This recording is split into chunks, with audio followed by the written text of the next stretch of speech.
वाटणी काय व्हायला आमचं आता या असं आता कसं दुपारचं ऊन झालं एकच आता उन्हा काढायचं गोड्या आम्ही वजन घालतो या पण पोरा बा हायदा आता त्या पोराला हाय जवळ सावधी काही ठिकाणी आता वाटणी कुठे एखाद्या वावरात असं ना कुठं तरी झाड असणार झाडच जवळ नसणार तरी पण पोरांना कुठंतरी वाय सावधी करून ती काढण्याची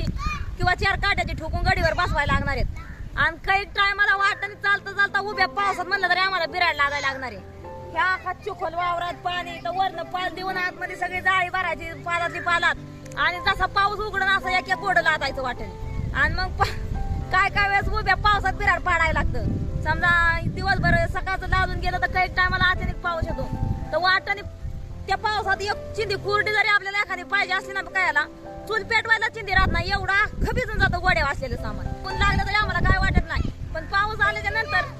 गोजा जर भिजला ना तर ते विचार पडतो संध्याकाळी अंगाव काय घ्यायचं चूल कशी पेटवायची जेवण कसं बनवायचं हे पावसाचं लय टेन्शन